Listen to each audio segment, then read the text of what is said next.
ಮನ್ಮಥ ಪಂಚಸ್ವ ಶರಗಳನ್ನು ಒಮ್ಮಿಂದೊಮ್ಮೆಲೆ ಪ್ರಯೋಗಿಸ್ತಾ ಇದ್ದಾನೆ. ಆ ಹಕ್ಕಿಯನ್ನು ಸಹಿಸಿಕೊಳ್ಳುವುದಕ್ಕೆ ಸಾಧ್ಯವಿಲ್ಲ. ಸ್ವೇಚ್ಛನ, ಸ್ತಂಭನ, ಉನ್ಮಾದ, ನಾನಾ ರೀತಿಯ ಬದಲಾವಣೆಗಳು. ನನಗೆ ಯಾಕೆ ಹೀಗಾಗ್ತಾ ಉಂಟು? ಬಿಸಿ ಬಿಸಿ ಮೈ ಬಿಸಿ ಬಿಸಿ ಬಿಸಿ ಬಿಸಿ ಆಗ್ತಾ ಉಂಟು. ಇಲ್ಲ ಇಲ್ಲ, ಚಳಿ ಚಳಿ ಚಳಿ ಚಳಿ ಚಳಿ ಬಿಸಿ. ನಿಮಗೆ ಯಾಕೆ ಆಗ್ತಾ ಉಂಟು? ಎರಡು ಆಗ್ತಾ ಉಂಟು. ನಿಮ್ಮ ಆರೋಗ್ಯವು ಸರಿ ಉಂಟು. ಆದ್ರೆ ನನಗೆ ಹೀಗಾಗುವುದು ಇದು ಪ್ರಾಯದೋಷ. ಪ್ರಾಯ ಪ್ರಬುದ್ಧಳಾದಂತ ಹೆಣ್ಣು ಗಂಡನ್ನು ಕಂಡಾಗ, ಗಂಡು ಹೆಣ್ಣನ್ನು ಕಂಡಾಗ ವ್ಯಕ್ತಿಯ ಮನಸ್ಥಿತಿಯಲ್ಲಿ ಆಗುವ ಬದಲಾವಣೆಯನ್ನು ಪ್ರಾಯದೋಷ ಅಂತ ಕರೆದರು. ಈ ಪ್ರಾಯದೋಷ ನನ್ನನ್ನು ಬಾಧಿಸಿದೆಯೇ? ಬಾಧಿಸಿದ್ರೆ ತಪ್ಪಲ್ಲ ಬಿಡಿ. ನನ್ನ ಜೀವನದಲ್ಲಿ ಮದುವೆ ಎನ್ನುವಂತ ಶುಭ ಸಂಸ್ಕಾರ ಆಗೋದಿದೆ. ಅದು ಇವರೊಂದಿಗೆ ಆಗಬೇಕು ಎನ್ನುವ ಆಸೆ. ಹೋಗಿ ಎಬ್ಬಿಸ್ಲೆ, ಹೋಗಿ ಮಾತಾಡ್ಲೆ. ಎಷ್ಟು ಚಂದ ಇಲ್ವ? ಜಯಂತ, ವಸಂತ, ಮನ್ಮಥ, ನಳಕುಬರಾದಿಗಳು ಮಣಿತ್ರಿ ರೂಪವಂತರು ಅಂತ ಕೇಳಿದ್ದೇನೆ. ಆದ್ರೆ ಅವರನ್ನೆಲ್ಲ ತಂದು ಇವರ ಕಾಲಿಗೆ ಕಟ್ಟಬೇಕು. ಎಷ್ಟು ಚಂದ ಇದ್ದಾರೆ. ಹೋಗಿ ಎಬ್ಬಿಸಿ ಮಾತಾಡಿದ ಬೇಡ. ಎಲ್ಲಿಯಾದ್ರೂ ಎಚ್ಚರಗೊಂಡು ಮುಖಕ್ಕೆ ಬಾರಿಸಿದ್ರೆ ಬಾರಿಸಿ ನಿಮ್ಗೇನು? ಬೀಡು ತಾನಲ್ವಾ, ಪೆಟ್ಟು ತಿನ್ನು ತಾನಲ್ವಾ? ನಾನೆಲ್ಲಾದ್ರೂ ಮೂರ್ಛೆ ತಪ್ಪಿ ಬಿದ್ರೆ ಮತ್ತೆ ಅಪ್ಪಯ್ಯ ಬರ್ಬೇಕು ಎಬ್ಬಿಸ್ಲಿಕ್ಕೆ, ಸಮಸ್ಯೆ ಆಗ್ತದೆ. ಹಾಗಾಗಬಾರ್ದು. ಏನೇ ನಾನು ಇವರ ನಡಿಯಿಂದ ಮುಡಿಯವರೆಗೆ ಒಮ್ಮೆ ನೋಡ್ತೀನಿ. ಹಣೆ ನೋಡಿದ್ರ ಬಂಗಾರದ ಮಣೆ ಇದ್ದಾಗುಂಟು. ಈ ಮಣೆಯನ್ನು ಮಾಡಿದ ವಿಶ್ವಕರ್ಮ ಎಲ್ಲಿದ್ದಾನೋ, ಮೇಲಿದ್ದಾನೋ ಕೆಳಗಿದ್ದಾನೋ, ಇಲ್ಲೇ ಮಲ್ಕೊಂಡಿದ್ದಾನೋ ಗೊತ್ತಾ? ದೇವಶಿಲ್ಪಿ ವಿಶ್ವಕರ್ಮ. ಒಬ್ಬ ಕಾಮನ ಕೈಯ ಕಪ್ಪಿಲಿನ ಹಾಕಿ ಕಣ್ಣನ್ನು ಮುಚ್ಚಿದ್ದಾನೆ. ಮುಚ್ಚಿದ ಕಣ್ಣೇ ಇಷ್ಟು ಆಕರ್ಷಕ. ಆ ಕಣ್ಣನ್ನು ಬಿಚ್ಚಿದ ಅಂತಾದ್ರೆ ಎಲ್ಲರ ಚಿತ್ತವನ್ನು ಸೆಳೆಯುವ ಮೋಹನನಿಂದ ಅನುಮಾನವಿಲ್ಲ. ಮೂಗುಂಟು ನಡಿ, ಮೂಗು ಮೂಗು ಒಂದು ಮೂಗುಂಟು, ಮುಖಕ್ಕೊಪ್ಪುವ ಮೂಗುಂಟು ಅಂತ ಹಾಗೆ ತುಟಿ ತುಟಿ. ಸಮಸ್ಯೆ ಆಯ್ತಲ್ಲ. ಮೂಗಿನ ಕೆಳಗೆ ತುಟಿಯ ಮೇಲೆ ಮೀಸೆ ಬೇಕಲ್ಲ.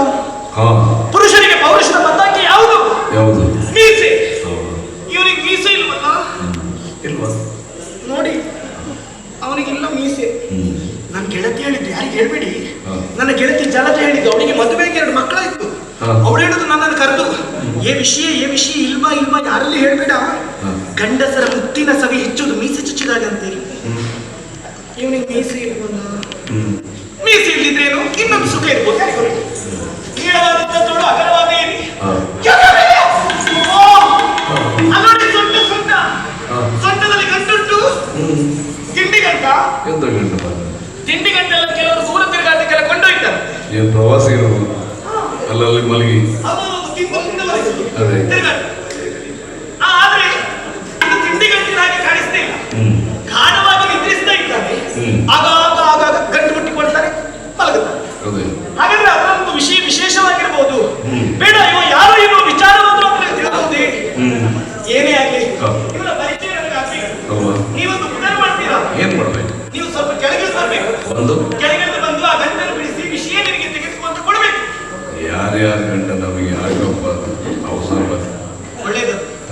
ನಾವು ಯಾವತ್ತೂ ಇನ್ನೊಬ್ಬರ ಗಂಟಿಗೆ ಕೈ ಹಾಕಬಾರ್ದು. ದೇವರೇ ನಮಗೂ ಕೊಡುವ ಗಂಟೊಂದು ಶಾಶ್ವತವಾಗಿ ಉಳಿಲಿ ಅಂತ ಪ್ರಾರ್ಥನೆ ಮಾಡಬೇಕು ಅಲ್ವಾ? ಆ ಮಟ್ಟಿಗೆ ನೀವು ಬುದ್ಧಿವಂತರೆ. ಯಾವ ಕಾಲಕ್ಕೂ ಇನ್ನೊಬ್ಬರ ಗಂಟಿಗೆ ಕೈ ಹಾಕುದಿಲ್ಲ. ಬೇಡಪ್ಪ, ನಿಮ್ಮ ಗಂಟಿನಂತೆ ಏನಾದ್ರೂ ಕೊಡ್ತೀರಿ ಬಿಟ್ರೆ ಅದನ್ನು ತಿಳಿದಿದ್ದೇನೆ ನಾನು. ಅಪ್ಪ ಹೇಳ್ತಿದ್ರು ನಿಮ್ಮ ಬಗ್ಗೆ. ಅದೇನ್ ಮಾಡುದು? ಈಗ ನಾನು ಗಂಟು ಬಿಡಿಸಲಿಕ್ಕೆ ಉಪಾಯ ಇಲ್ಲ. ಈಗ ನಾನೆಲ್ಲಾದ್ರೂ ಗಂಟಿಗೆ ಕೈ ಹಾಕಿದ್ರೆ ನೀವು ಹೇಳ್ತೀರಿ ನಾಳೆ ಮಂತ್ರಿ ಮಗಳು ವಿಷಯ ಇನ್ನೊಬ್ಬರ ಗಂಟಿಗೆ ಕೈ ಹಾಕಿದ್ದಾಳೆ, ಅವಳಿಗೆ ಎಷ್ಟು ಸೊಕ್ಕು, ಸಂಸ್ಕಾರ ಇಲ್ಲ ಅಂತ ಹೇಳಿದ್ರೆ ನಾನು ತಿರುಗಿ ಕೂತ್ಕೊಂಡು ಎಲ್ಲೆಲ್ಲ ಮಾತಾಡ್ತೇನೆ ಅಂತ ಹೇಳಿಕ್ಕೆ ಆಗುದಿಲ್ಲ. ನೋಡಿ, ಆ ಗಂಟಿನಲ್ಲಿ ಮುದ್ರೆ ಕಾಣಿಸ್ತಾ ಉಂಟು. ಹೌದು, ಅದು ಯಾರ ಮುದ್ರೆ ಅಲ್ಲ, ಅದು ರಾಜಮುದ್ರೆ. ನನ್ನ ಅಪ್ಪಯ್ಯನ ಮುದ್ರೆ ಅದು. ಅಪ್ಪಯ್ಯನ ಗಂಟಿಗೆ ಕೈ ಹಾಕುವ ಅಧಿಕಾರ ಇರುವುದು ಯಾರಿಗೆ? ಮಕ್ಕಳಾದ ನಮ್ಗೆ. ನಾವು ಹಾಗೆ ಇನ್ನೊಬ್ರಿಗೆ ಕೈ ಹಾಕಿ ಕೊಡುವುದಿಲ್ಲ. ಯಾರಾದ್ರೂ ಆ ಕಡೆ ಅಂತ ಹೇಳಿ, ಆ ಕಡೆ ಅಂತ ಹೇಳಿ ಭಯ ಆಗ್ತದೆ ನಮಗೆ. ಹೌದೌದು. ದೇವೆ ದೇವೆ ದೇವೆ ದೇವೆ ದೇವೆ ದೇವೆ ದೇವೆ ದೇವೆ ದೇವೆ ದೇವೆ ದೇವೆ ದೇವೆ ದೇವೆ ದೇವೆ ದೇವೆ ದೇವೆ ದೇವೆ ದೇವ್ರಿ ಇಲ್ಲ. ಆ ಮಕ್ಕಳು ಇದ್ರೆ ಹಾಗೆ ಅದೇ. ಮರದಿಂದ ಮರಕ್ಕೆ ಹಾರಿತು. ಅಷ್ಟೇ ಏನಪ್ಪ ಇಲ್ಲ ಹೌದು, ದೇವ್ರಿ ದೇವ್ರಿ ದೇವ್ರಿ ದೇವ್ರಿ ದೇವ್ರಿ ದೇವ್ರಿ ದೇವ್ರಿ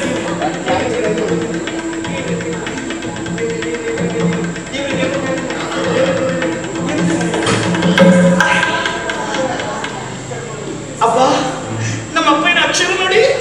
ಶ್ರೀಮತ್ ಸಚಿವ ಶಿರೋಮಣಿ ದುಷ್ಟಬುದ್ಧಿಯು ಸುಪ್ರೇಮನಿಂದಲೇ ತನ್ನ ಮಗ ಮದರಂಗಿ.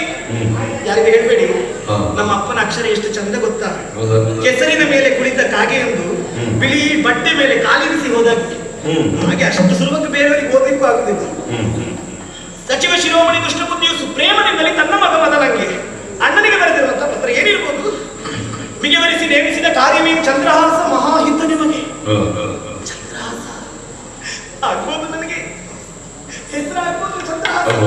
ಹೊತ್ತು ಗಡಿಯಲ್ಲಿ ಬಂದ ಬಳಿಕವರ ಕುಲವಿತ್ತವಯೋ ವಿಕ್ರಮಗಳನ್ನು ನೋಡುತ್ತಿರದೆ ಕೊಡುವಿವಿ. ಹೌದೇ ಬೇಕದೆ ಕಸಬಿತ್ತು ಕಸಬಿತ್ತು ಕಸಬಿತ್ತು. ಹೊತ್ತು ಗಡಿಯಲ್ಲಿ ಬಂದ ಬಳಿಕವರ ಕುಲವಿತ್ತವಯೋ ವಿಕ್ರಮಗಳನ್ನು ನೋಡುತ್ತಿರದೆ ಕೊಡುವಿವಿ ವಿಷಮ. ಬಾಲಕಗೆ ಉತ್ತರ ಒಪ್ಪುದು. ದೇವ್ರಿ, ವಿಷ ಕೊಟ್ಟರೆ ಉತ್ತರ ಆಗತದ? ಉತ್ತರ ಕ್ರಿಯೆ ಆಗ್ತದ? ಉತ್ತರ ಕ್ರಿಯೆ ಆಗುದು. ಹಾಗಾದ್ರೆ ಇಲ್ಲಿ ಆಗದೇನು?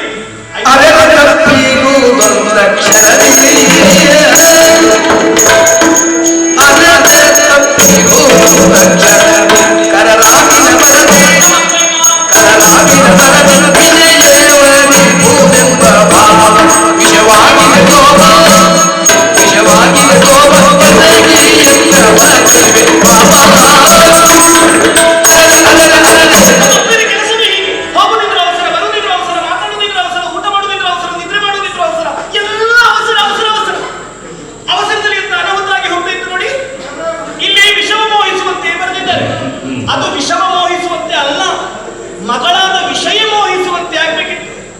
ಮೊನ್ನೆ ದಿನ ರಾಜಕೀಯಕ್ಕೆ ಅಪ್ಪಯ್ಯ ಹೊರಟಾಗ ತಡೆದು ನಿಲ್ಲಿಸಿ ಮದುವೆ ವಿಚಾರವನ್ನು ವ್ಯಕ್ತಪಡಿಸಿದಾಗ ಅಪ್ಪನೇ ಹೇಳಿದ ಮಾತು, ಚಿಂತೆ ಮಾಡಬೇಡ ಮಗಳೇ, ಕೆಲಸಕ್ಕೆ ಹೊರಟಿದ್ದೇನೆ, ಬರುವಾಗ ಚಂದದ ಹುಡುಗನನ್ನು ಆರಿಸಿ ತರ್ತೇನೆ.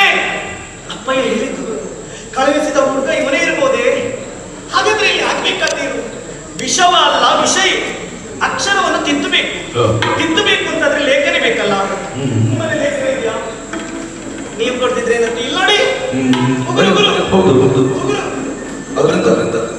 ಉಗುರದಲ್ಲಿ ತುಂಬಿದ್ದ. ಸುಮ್ಮನೆ ನನ್ನ ಅಮ್ಮ ಹೇಳುದು, ಮಗ ಉಗುರನ್ನು ಬೆಳೆಸಬೇಡ ಮಗ, ನಿನ್ನ ಉಗುರದಲ್ಲಿ ತುಂಬಿದ್ದು ನೋಡಿದ್ರೆ 4 ತೆಂಗಿನ ಮರದ ಬುಡುಕು ಸಾಕು ಅಂತ. ಹೆಣ್ಣು ಮಕ್ಕಳು ಉಗುರು ಬೆಳೆಸಬೇಕು. ಹೆಣ್ಣಿನ ಶೃಂಗಾರ ಪ್ರಾರಂಭ ಆಗುವುದು ಎಲ್ಲಿಂದ? ನಖದಿಂದ ಶಿಖದವರೆಗೂ ಉಗುರಿಗೆ ಹಚ್ಚುವ ಬಣ್ಣದಿಂದಲೇ ಪ್ರಾರಂಭ ಆಗ್ತದೆ. ಹಾಗಾಗಿ ಈ ಉಗುರಿನಲ್ಲಿ ಕಣ್ಣಿನಲ್ಲಿರುವ ಕಾಡಿಗೆ ತೆಗೆದೆ ವಿಷವ ಇದ್ದದ್ದು. ವಿಷಯ ಮೋಹಿಸುವಂತೆ ಬಾಲಕಗೆ ಉತ್ತರ ಒಪ್ಪುದು. ಸರಿಯಾಯಿತು. ಇದೀಗ ಯಥಾಸ್ಥಾನದಲ್ಲಿ ಇಡಬೇಕಲ್ಲ, ಸ್ವಸ್ಥಾನ ಕಟ್ಟಿ ನೀವು ಕಟ್ಟಲಿಕ್ಕೆ ನೀವು ಇನ್ನೊಬ್ರು ಬಿಡಿಸಿದ್ರು ಕಟ್ಟೋದಿಲ್ಲ ಬಹುಶಃ. ನಾನೇ ಕಟ್ತೇನೆ. ದೇವರೇ ದೇವರೇ ದೇವರೇ ದೇವರೇ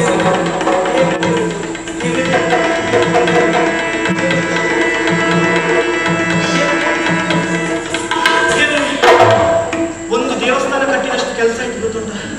ಅಪ್ಪ, ನೀವು ನಾನು ಯಾವಾಗ ನೋಡ್ತೇನೆ? ಓ ಸುಂದರ